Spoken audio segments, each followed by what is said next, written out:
Ayan, nandito po tayo ngayon sa Barangay del Rosario.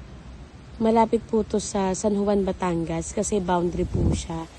Ito po, kaya po boundary, ito na po yung ilog. Yan po yung rehabilitasyon ng ilog. Yan po yun. Yan po yung ilog ng San Juan. So, San Juan na po yan.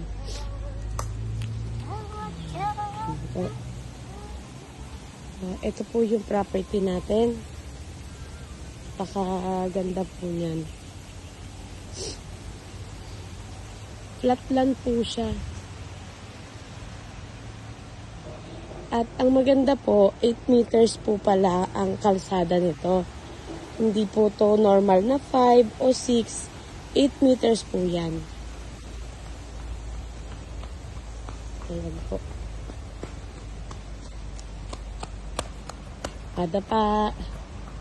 Okay po, ang ganda po niyan. 8 meters po.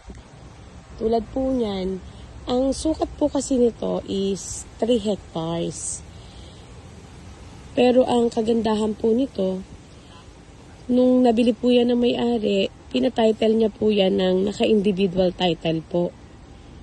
So, tigwa 1,000 square meter po yan. Kaya po ang maganda, makita nyo, may ano na po siya, may mga hati-hatian bawat 1,000. Then, ang bawat 1,000 po, ayan nakita nyo naman po, ang ganda-ganda. Meron po yung mga tanim.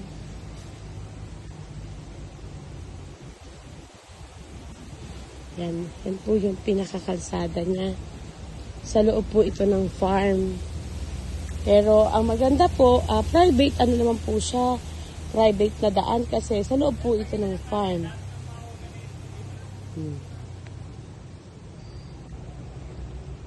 Kaya ito po ang maganda po dito. Yan po.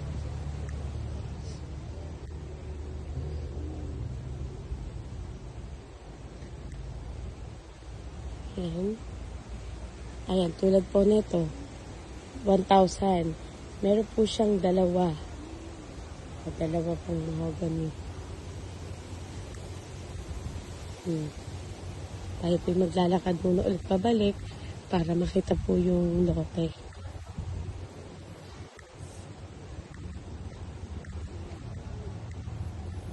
Hello po. Ayan. So, makita po natin. May dalawa po yung nakatanim na mahogany. Ibig sabihin yan po ang pagitan ng 1,000. Ito, ganun din po. Diba? Ang tagal na po nila tong property. Ayan po siya. May pagitan din na 1,000.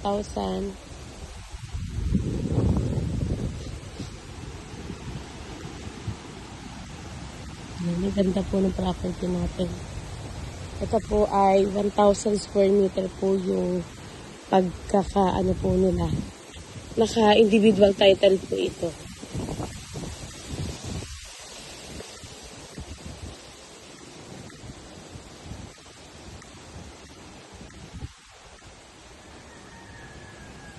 Ayos pa lang po yung paglalagay ng kalsada. Pero private property po ito. Diba? Ang ganda po. 8 meters. Lalahatin ko na po ang pagtingin sa area. Yun po ang kapitbahay nyo. Kabilang side, may bahay po doon.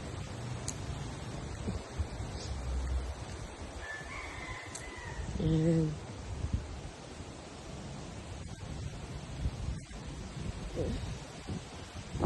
Ganda po ng area.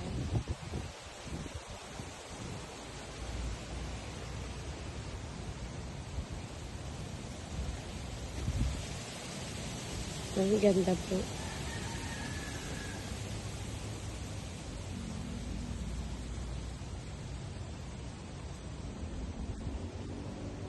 Oo.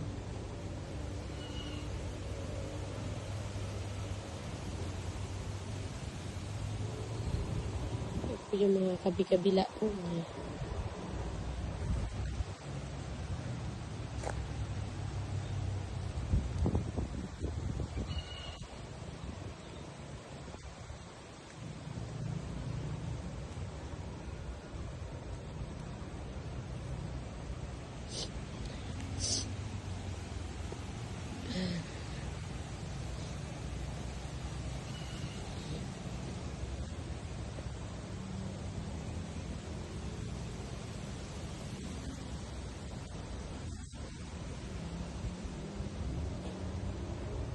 Ang ganda po.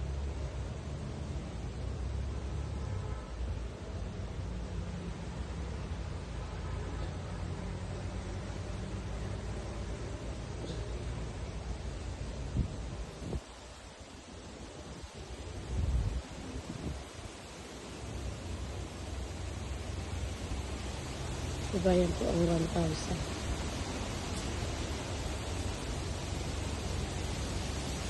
Ganda po. Para na po kayo nag-tripping yan. Ako, ang aso.